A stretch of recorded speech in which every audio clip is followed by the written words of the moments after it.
ബഹുമാനപ്പെട്ട അച്ഛൻ, അങ്കിൾമാർ, പ്രിയ സഹോദരങ്ങൾ, ഇന്നത്തെ ചിന്തയ്ക്കായിട്ട് തിരഞ്ഞെടുത്തിരിക്കുന്ന വിഷയം ഇന്ന് നമ്മൾ പഴയ നിയമത്തിൽ വായിച്ചത് തന്നെ നോഹയുടെ കഥയാണ്. ഉൽപ്പത്തി പുസ്തകം 6-ാം അധ്യായം, 7-ാം അധ്യായം, 8-ാം അധ്യായത്തിൽ കാണുന്ന ജലപ്രളയത്തിൻ്റെ കഥ. നോഹയെ ദൈവം ജലപ്രളയത്തിൽ നിന്ന് അല്ലെങ്കിൽ നാശത്തിൽ നിന്ന് രക്ഷിച്ചതായ കഥ. അപ്പോൾ ഇതിൽ നിന്ന് ചുരുക്കമായിട്ട് കഥ പറയുകയാണെങ്കിൽ ആദ്യമായിട്ടുള്ളത് ദൈവം ലോകത്തിൻ്റെ അവസ്ഥ കണ്ട് ദുഃഖിക്കുന്നു. അത് കഴിഞ്ഞിട്ട് ദൈവം ലോകത്തിലേക്ക് നോക്കിയപ്പോൾ നീതിമാനും നിഷ്കളങ്കനുമായിരുന്ന ഒരു വ്യക്തിയെ കാണുന്നു. അതിനുശേഷം ദൈവം ഇദ്ദേഹത്തിന് ഗൈഡൻസ് കൊടുക്കുന്നു, എന്ത് ചെയ്യണമെന്ന് പറഞ്ഞു കൊടുക്കുന്നു. ഇത് പറഞ്ഞതിന് ശേഷം നോഹ പറഞ്ഞതുപോലെ ചെയ്യുന്നു.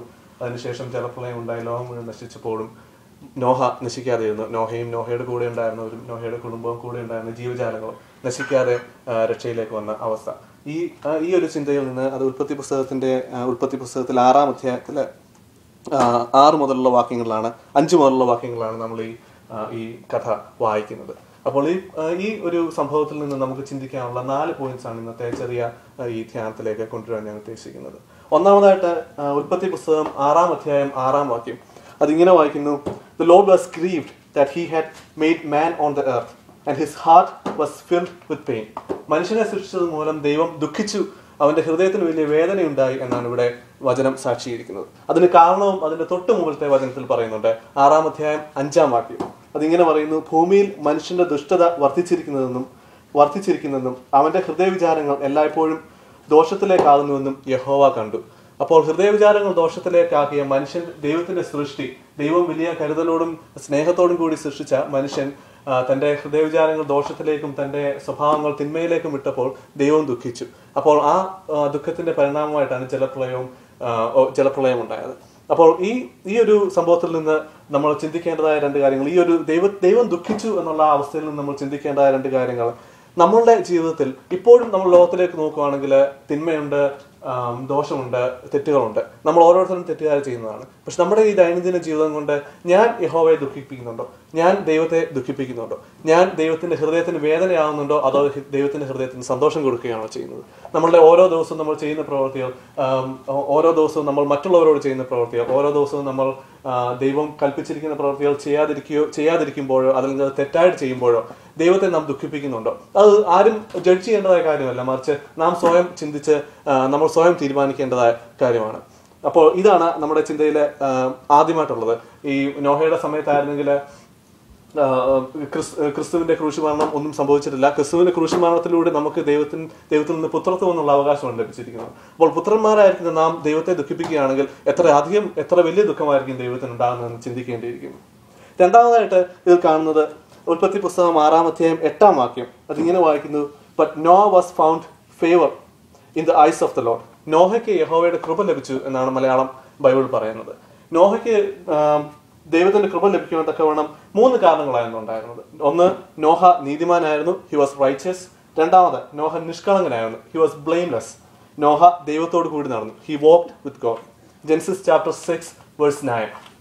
അപ്പോൾ ഈ 3 കാര്യങ്ങളിലാണ് ദൈവം നോഹയെ കാണുകയും നോഹയെ രക്ഷിക്കപ്പെടുകയും. അതോടുകൂടി ശ്രദ്ധിക്കേണ്ടതായ കാര്യം, നോഹയുടെ കുടുംബവും ജീവജാലങ്ങളും സെലക്ട് ചെയ്ത കുറെ ജീവജാലങ്ങളും രക്ഷിക്കപ്പെടുകയുണ്ടായിരുന്നു. അപ്പോൾ നോഹ നീതിമാനായിരുന്നത് കൊണ്ട് നോഹയുടെ കുടുംബം രക്ഷിക്കപ്പെടുന്നത് പ്രത്യേകം നാം ശ്രദ്ധിക്കേണ്ട കാര്യമാണ്.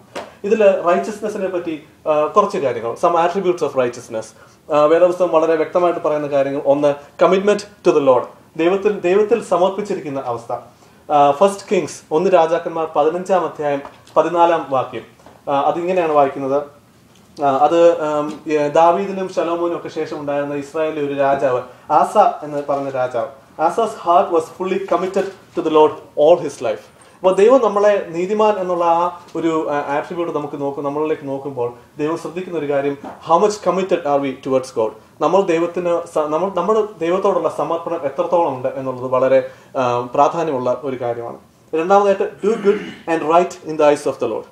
ദൈവത്തിന് മുമ്പിൽ നീതിയായിട്ടുള്ളതും ശരിയായിട്ടുള്ളതും ചെയ്യുക. ഫസ്റ്റ് ക്രോണിക്കിൾസ് 1 ദിനവൃത്താന്തം 14-ാം അധ്യായം 2-ാം വാക്യം അതും ഈ ആസ എന്ന് പറയുന്ന രാജാവിനെ തന്നെ ആണ് പറയുന്നത്. ആസ തന്റെ ദൈവമായ യഹോവയുടെ ദൃഷ്ടിയിൽ നല്ലതും ശരിയുമായത് ചെയ്തു. വീണ്ടും ഒന്ന് ദിനവൃത്താന്തം 29 അധ്യായം 2 വാക്യത്തിൽ ഹിസ്കിയാവിനെ പറ്റിയും ഇത് തന്നെ പറയുന്നുണ്ട്. ദൈവത്തിന്റെ കണ്ണിൽ നല്ലതും ശരിയുമായിട്ട് ചെയ്ത മറ്റൊരു വ്യക്തിയാണ് ഹിസ്കിയാവ്. ഇതുപോലെ തന്നെ ദൈവത്തിന്റെ കണ്ണിൽ നല്ലതും ശരിയുമായിട്ടുള്ളത് ചെയ്യാൻ നമുക്ക് സാധിക്കുമോ, ദൈവത്തിന്റെ മുമ്പിൽ സമർപ്പിച്ച് ജീവിക്കാൻ തക്കവണ്ണം നമുക്ക് സാധിക്കുമോ എന്നുള്ളത് നമ്മുടെ ചിന്തയുടെ വിഷയമായിരിക്കണം. അത് ഒരു പ്രസംഗത്തിലുള്ളതായിരിക്കരുത്, ഓരോ ദിവസവും നമ്മൾ ചിന്തിക്കേണ്ടതായ വിഷയമായിരിക്കണം. മൂന്നാമതായിട്ട് B faithful in the eyes of the Lord. അതും first Chronicles chapter 31 verse 20.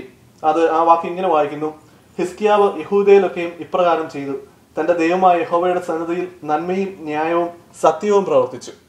Good and right and faithful before the Lord his God. ദൈവത്തിന് മുമ്പിൽ നന്മയും ന്യായവും സത്യവും പ്രവർത്തിക്കാൻ തക്കവണ്ണം നമുക്ക് ചിന്തയുണ്ടോ എന്നുള്ളത്, ഈ റൈച്ചസ്നെസ് അല്ലെങ്കിൽ നീതിമാനായിരിക്കുക എന്നുള്ളത് നോഹയുടെ മുമ്പിൽ നോഹയിൽ കർത്താവ് കണ്ട ഗുണങ്ങളിൽ ഒന്നാണ്. അത് കഴിഞ്ഞ് നാം വീണ്ടും കാണുന്ന ഒരു കാര്യം, സ്റ്റേ അവേ ഫ്രം ഈവിൾ, തിന്മയിൽ നിന്ന് അകന്നിരിക്കുക. യോബിന്റെ പുസ്തകം 1 അധ്യായം 1 വാക്യത്തിൽ ഇങ്ങനെ പറയുന്നു: this man was blameless and upright, he feared God and shunned evil. തിന്മയിൽ നിന്ന് അകന്നിരിക്കുക എന്നുള്ളത് നീതിമാനായിരിക്കുന്ന മനുഷ്യന്റെ മറ്റൊരു സ്വഭാവ ഗുണമായിരിക്കും. അപ്പോൾ ഈ നീതിമാന്റെ സ്വഭാവ ഗുണങ്ങൾ ഇതിലും വളരെയധികം കാണും. ഇത് വെറും 4 പോയിന്റ്സ് മാത്രം സെലക്ട് ചെയ്ത് പറയുന്നേ ഉള്ളൂ. ഈ സ്വഭാവങ്ങളൊക്കെ ദൈവത്തിൽ സമർപ്പിച്ചിരിക്കുക, ദൈവത്തിന്റെ കണ്ണിൽ ശരിയായിട്ടുള്ളതും സത്യമായിട്ടുള്ളതും ചെയ്യുക, ദൈവത്തിന് മുമ്പിൽ ഫെയ്ത്ത്ഫുൾ വിശ്വസ്തനായിരിക്കുക, തിന്മയിൽ നിന്ന് അകന്നിരിക്കുക, ഇങ്ങനെയുള്ള കാര്യങ്ങൾ ചെയ്യുവാൻ തക്കവണ്ണം നമുക്ക് സാധിക്കുന്നുണ്ടോ, എത്രത്തോളം ഉണ്ടെങ്കിൽ തന്നെ അതൊക്കെ നാം സ്വയം ചിന്തിക്കേണ്ടതായ അല്ലെങ്കിൽ സ്വയം കണ്ടുപിടിക്കേണ്ടതായ കാര്യങ്ങളാണ്. അപ്പോൾ നോഹയുടെ റൈച്ചസ്നെസ് അല്ലെങ്കിൽ നോഹ നീതിമാനായിരുന്നു, നിഷ്കളങ്കനായിരുന്നു, ദൈവത്തോടു കൂടി നടന്നു. ഇങ്ങനെയൊക്കെ ചെയ്യുവാൻ തക്കവണ്ണം അല്ലെങ്കിൽ ഇങ്ങനെയൊക്കെ ചെയ്യുവാൻ ശ്രമിക്കുവാൻ എങ്കിലും നമുക്ക് സാധിക്കുന്നുണ്ടോ, നമ്മുടെ ജീവിതം കൊണ്ട് സാധിക്കുന്നുണ്ടോ എന്നുള്ളത് ഈ കഥയിൽ നിന്ന് നമ്മൾ ചിന്തിക്കേണ്ടതായ കാര്യമാണ്. മൂന്നാമതായിട്ട് കാണുന്നത് ഡിവൈൻ ഗൈഡൻസ്. ദൈവം നോഹയെ വഴി നടത്തുന്ന ഒരവസ്ഥ. ദൈവം നോഹയ്ക്ക് കാര്യങ്ങൾ പെട്ടകം എങ്ങനെ പണിയണം, അതിന്റെ നീളവും വീതിയും വരെ പറഞ്ഞു കൊടുത്ത്, എത്ര വാതിലുകൾ വേണമെന്ന് പറഞ്ഞു കൊടുത്ത്, ആരെയൊക്കെ അതിൽ കയറ്റണമെന്ന് പറഞ്ഞു കൊടുത്ത അവസ്ഥ. ദൈവം നമുക്ക് ആയിട്ട് തരുന്ന ഉത്തരങ്ങൾ. നോഹ ഒരുപക്ഷെങ്കിൽ നോഹയോട് ദൈവം ചോദിച്ചപ്പോൾ നോഹയെ ദൈവം കണ്ടെത്തിയതിനു ശേഷം നോഹയോട് ദൈവം ഇങ്ങനെ സംസാരിക്കുകയാണ്, ഇന്ന കാര്യങ്ങളൊക്കെ ഇങ്ങനെയൊക്കെ രീതിയിൽ ചെയ്യുക, അപ്പോൾ നീ രക്ഷിക്കപ്പെടും, കാരണം വലിയൊരു ജലപ്രളയം വരുന്നുണ്ട്. അപ്പോൾ നോഹയോട് ദൈവം പറയുന്നുണ്ട്, ഈ ലോകം മുഴുവൻ നശിക്കും, ഈ ജനങ്ങൾ മുഴുവൻ നശിച്ചു പോകും, പക്ഷേ നീ നശിക്കാതിരിക്കാൻ വേണ്ടി ഇങ്ങനെയുള്ള കാര്യങ്ങൾ ചെയ്യുക എന്ന് ദൈവം നോഹയ്ക്ക് പറഞ്ഞു കൊടുക്കുന്ന അവസ്ഥയാണ്.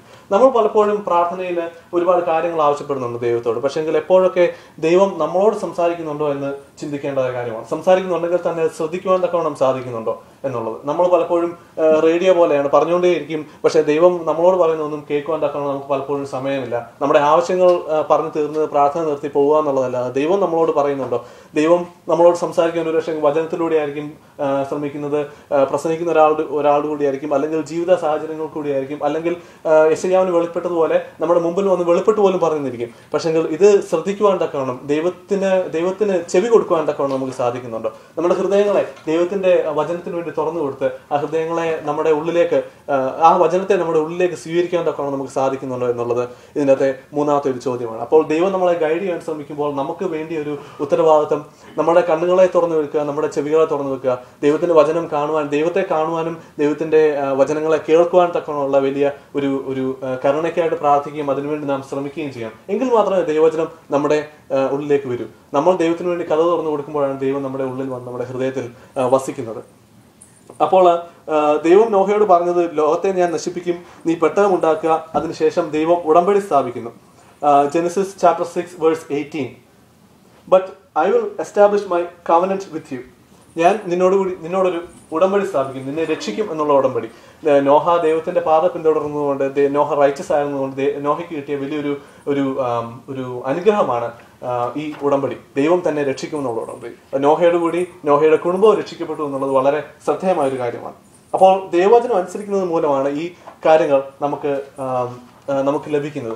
പക്ഷെങ്കിൽ പലപ്പോഴും ദൈവവചനം അനുസരിക്കുന്നവർക്ക് ലോകത്തിന്റെ കണ്ണുകളിൽ എങ്ങനെയുള്ള ഒരു കാഴ്ചപ്പാടായിരിക്കും കിട്ടുക. ദൈവവചനം അനുസരിക്കുന്നവരെ പലപ്പോഴും ഒരു പക്ഷേ നമ്മൾ കളിയാക്കേണ്ടി വരും. ആദിമ കാലഘട്ടങ്ങളിൽ പത്രോസ്ലീഹായും പൗലോസ്ലീഹായും ഒക്കെ വളരെയേറെ കഷ്ടത അനുഭവിച്ചു. ഇപ്പോൾ തന്നെ ദൈവവചനം അനുസരിച്ച് ജീവിക്കാൻ തക്ക ഒരാൾ ശ്രമിക്കുകയാണെങ്കിൽ പലപ്പോഴും അവനെ നമ്മൾ കളിയാക്കേണ്ടി വരും. നമ്മൾ അല്ലെങ്കിൽ സ്വയം നമ്മൾ കാണുന്നതാണ് അവനെങ്കിൽ sometimes we look them as in a sarcastic way.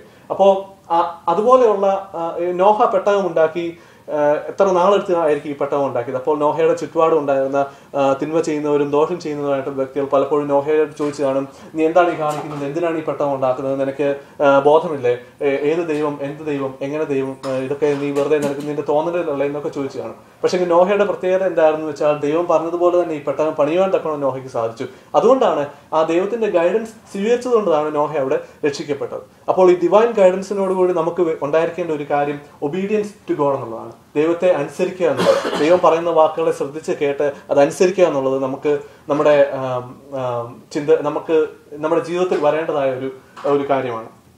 അപ്പോൾ അതിനുശേഷം ഉൽപ്പത്തി പുസ്തകം 6-ാം അധ്യായം 22-ാം വാക്യം ഇങ്ങനെ വായിക്കുന്നു, Noah did everything just as God commanded him. ദൈവം പറഞ്ഞതുപോലെ തന്നെ എല്ലാം നോഹ ചെയ്തു എന്നാണ് പിന്നീട് വേദവചനം സാക്ഷീകരിക്കുന്നത്. അപ്പോൾ ദൈവത്തെ അറിയുന്നവരെ ദൈവം തന്റെ രീതിയിൽ നടത്തുന്നു. ദൈവത്തെ അറിയുന്നവർക്ക് വേണ്ടി ഒരു പദ്ധതി ഒരുക്കിയിരിക്കുന്നു എന്നുള്ള വലിയ സത്യമാണ്. ദൈവം തന്നെ അറിയുന്നവരെ ആപത്തുകളിൽ നിന്ന് രക്ഷിക്കുന്നു എന്നുള്ളൊരു സത്യമാണ് നാം അറിയുന്നത്. 91-ാം സങ്കീർത്തനത്തിൽ പറയുന്നത് പോലെ, അവൻ തന്റെ തൂവലുകൾ കൊണ്ട് നിന്നെ രക്ഷിക്കും, തന്റെ ചെറുയുടെ കീഴിൽ നീ മറയ്ക്കപ്പെടും, അവന്റെ സത്യം നിനക്ക് ചുറ്റും ആയുധമായിരിക്കും. ഇങ്ങനെ ഈ ഒരു ഡിവൈൻ ഗൈഡൻസിന് വേണ്ടി നമുക്ക് ശ്രദ്ധിക്കുവാൻ തക്കവണ്ണം സാധിക്കുന്നുണ്ട്. പ്രാർത്ഥനയിലൂടെ, വേദവചനങ്ങളിലൂടെ ഈ ഒരു ഡിവൈൻ ഗൈഡൻസിന് വേണ്ടി, ദൈവത്തിന്റെ വാക്കുകൾക്ക് വേണ്ടി ശ്രദ്ധിക്കുവാൻ തക്കവണ്ണം, ഈ കിട്ടിയ വാക്കുകൾ, ഈ കിട്ടിയ വചനങ്ങൾ പാലിക്കുവാൻ തക്കവണ്ണം, നമുക്കത് ഒബേ ചെയ്യാൻ തക്കവണ്ണം നമുക്ക് സാധിക്കുന്നുണ്ടോ എന്നുള്ളത് ഈ ഒരു കഥയിലെ 3-ാമത്തെ ചിന്തയാണ്. 4-ാമതായിട്ട് കാണുന്നത് ഒരു കമ്പാരിസൺ. ജലത്തിൽ മുങ്ങി മരിച്ചു മനുഷ്യൻ ഇപ്പോൾ പാപത്തിൽ മുങ്ങി മരിക്കുന്നു. പാപത്തിൽ മുങ്ങി മരിക്കുന്ന മനുഷ്യന് രക്ഷയായിട്ട് വന്നവനാണ് ക്രിസ്തു. അപ്പോൾ ക്രിസ്തുവിന്റെ ക്രൂശും ക്രിസ്തുവും ഒരു പെട്ടകമായിട്ട് നമ്മുടെ മുമ്പിൽ ലഭിച്ചിരിക്കുകയാണ്. നമുക്ക് വചനം ഈ പെട്ടകമായിട്ട് നമ്മുടെ മുമ്പിൽ ലഭിച്ചിരിക്കുകയാണ്. ഈ പെട്ടകത്തിൽ കയറി നമുക്ക് ദൈവത്തിന്റെ അടുക്കിലേക്ക് യാത്ര ചെയ്യാൻ തക്കവണ്ണം നമുക്കിത് ലഭിച്ചിരിക്കുന്നത്. അപ്പോൾ അത് സ്വീകരിക്കുവാൻ തക്കവണ്ണം നമുക്ക് സാധിക്കുന്നുണ്ടോ? ഒരു വ്യക്തിയും ഒരു വ്യക്തിയും പാപത്തിൽ മരിക്കുവാൻ തക്കവണ്ണം ദൈവം ഇഷ്ടപ്പെടുന്നില്ല. അതിനുവേണ്ടിയാണ് തന്റെ സ്വപുത്രനെ ലോകത്തിലേക്ക് അയച്ച് പീഡനങ്ങൾ സഹിച്ച് യേശുക്രിസ്തു മരിക്കുകയും ഉയർത്തെഴുന്നേൽക്കുകയും ചെയ്തു. അപ്പോൾ ഈ പീഡനങ്ങൾക്കും ഈ കഷ്ടപ്പാടിനും വേണ്ടി നമ്മൾ കൊടുക്കുന്ന ഉത്തരം ദൈവത്തോടുകൂടി ദൈവത്തിന്റെ വചനത്തിൽ വസിക്കുകയും ഈ നമുക്ക് ലഭിച്ച പെട്ടകത്തിൽ കയറുക, വചനത്തെ അനുസരിച്ചുകൊണ്ട് ഈ പെട്ടകത്തിൽ കയറുക എന്നുള്ളതായിരിക്കും നമ്മുടെ ചിന്ത. അത് ക്രൂശിൽ കൂടി, ദൈവത്തിന്റെ ക്രൂശിൽ കൂടി ഈ ക്രിസ്തുവിനെ കണ്ടുകൊണ്ട് ഈ പെട്ടകത്തിലേക്ക് കയറുവാൻ തക്കവണ്ണമായിരിക്കണം നമ്മുടെ ജീവിതത്തിന്റെ ലക്ഷ്യം. അങ്ങനെ ചെയ്യുമ്പോഴാണ് നമ്മൾ പാപത്തിൽ നിന്നാകുന്ന പാപത്തിൽ മുങ്ങിക്കിടക്കുന്നവർ പാപത്തിൽ നിന്ന് മുകളിൽ വന്ന് ജീവൻ പ്രാപിക്കുന്നത്, നമ്മുടെ ആത്മാക്കൾക്ക് ജീവൻ പ്രാപിക്കുന്നത്. അപ്പോൾ ക്രൂശ് നമുക്ക് രക്ഷയുടെ ചിഹ്നമായിട്ടാണ് ലഭിച്ചിരിക്കുന്നത്. മനുഷ്യന്റെയും ലോകത്തിന്റെയും മുമ്പിൽ തള്ളപ്പെട്ടതായിരിക്കും, പക്ഷെ നമുക്കത് വലിയ രക്ഷയുടെ ചിഹ്നമാണ്. 1 കൊരിന്ത്യർ 1:18 വാക്യം ഇങ്ങനെ വായിക്കുന്നു, For the message of cross is foolishness to those who are perishing, but to us who are being saved it is the power of God. ദൈവത്തിന്റെ ശക്തി ഈ വചനത്തിലൂടെ സ്വീകരിക്കാൻ തക്കവണ്ണം നമുക്ക് സാധിക്കുമോ? ഈ വലിയ പെട്ടകം നമുക്ക് തന്നിരിക്കുന്നു, ഈ വലിയ വചനം നമുക്ക് ക്രൂശും എല്ലാം തന്നിരിക്കുന്നു. അപ്പോൾ ദൈവത്തിന്റെ ഇതെല്ലാം സ്വീകരിച്ചുകൊണ്ട് പാപത്തിന്റെ ഈ മരണത്തിന്റെ അവസ്ഥയിൽ നിന്ന് മാറി ഉയർത്തെഴുന്നേൽപ്പിന്റെ അവസ്ഥയിലേക്ക്, അല്ലെങ്കിൽ ജീവന്റെ അവസ്ഥയിലേക്ക്, നിത്യജീവന്റെ അവസ്ഥയിലേക്ക് പോകുവാൻ തക്കവണ്ണം, മാറുവാൻ തക്കവണ്ണം നമുക്ക് സാധിക്കുന്നുണ്ടോ എന്നുള്ളതാണ് ഈ ഒരു ചിന്തയിലെ 4-ാമത്തെ കാര്യം. ഈ പെട്ടകത്തെ നയിക്കുന്നത് പരിശുദ്ധാത്മാവാണ്. ഈ പെട്ടകത്തിൽ യേശുക്രിസ്തു ഉണ്ട്, ദൈവത്തിന്റെ വചനമുണ്ട്. നമുക്ക് സംരക്ഷണത്തിനായിട്ട് ദൈവവും കൂടിയുണ്ട്. അതിനെ സ്വീകരിച്ചുകൊണ്ട് മുന്നോട്ട് നീങ്ങുവാൻ തക്കണമായിരിക്കണം നമ്മൾ ഈ നോഹയുടെ കഥ വായിക്കുമ്പോഴോ പഠിക്കുമ്പോഴോ ശ്രദ്ധിക്കേണ്ടത്. അപ്പോൾ ഒരു ഓവർവ്യൂ ആയിട്ട് പറയുവാണെങ്കിൽ, ദൈവത്തെ ദുഃഖിപ്പിക്കുവാൻ തക്കവണ്ണം പാടില്ല. നമ്മുടെ സ്വഭാവം കൊണ്ടോ നമ്മുടെ പ്രവൃത്തികൾ കൊണ്ടോ നമ്മൾ ദൈവത്തെ ദുഃഖിപ്പിക്കുവാൻ പാടില്ല. രണ്ടാമതായിട്ട് ദൈവത്തിന്റെ മുമ്പിൽ റൈച്ചസ് ആയിരിക്കുവാൻ തക്കവണ്ണം ശ്രമിക്കുക. റൈച്ചസ്നെസിന്റെ 4 ഭാഗങ്ങൾ: we should be committed to God, be faithful to God, be good, do good and right to the Lord, and stay away from evil. മൂന്നാമതായിട്ട് കാണുന്നത് ദൈവത്തിന്റെ ഡിവൈൻ ഗൈഡൻസ്. ദൈവം നമ്മളെ വഴി നടത്തുമ്പോൾ ആ വഴി നടത്തിപ്പ് കാണുവാൻ തക്കവണ്ണം നമ്മൾ ശ്രമിക്കണം. ദൈവത്തിന്റെ വചനങ്ങളെ സ്വീകരിക്കാൻ തക്കവണ്ണം ശ്രമിക്കണം. സ്വീകരിച്ചാൽ മാത്രം പോരാ, അതിനനുസരിച്ച് ജീവിക്കുവാൻ it should be practical. The word of God should be practised in our own lifes. ഈ വചനത്തെ സ്വീകരിച്ചുകൊണ്ടും പ്രാക്ടീസ് ചെയ്തുകൊണ്ടും മുന്നോട്ട് നീങ്ങുവാൻ തക്കവണ്ണം സാധിക്കുന്നുണ്ടോ? ഇതെല്ലാം ചെയ്തു കഴിയുമ്പോഴാണ് പാവത്തിന്റെ അവസ്ഥയിൽ നിന്ന് മാറി രക്ഷയുടെ അവസ്ഥയിലേക്ക്, ഈ പെട്ടകത്തിലേക്ക് കയറുവാൻ തക്കവണ്ണം നമുക്ക് സാധിക്കുകയും ആ ഒരു രീതിയിലൂടെ ദൈവത്തിന്റെ അടുക്കിലേക്ക് പോകുവാൻ തക്കവണ്ണം നമുക്ക് സാധിക്കുകയും ചെയ്യുന്നത്. ഇതിനുവേണ്ടി പരിശുദ്ധാത്മാവ് നമ്മളെ വഴി നടത്തട്ടെ.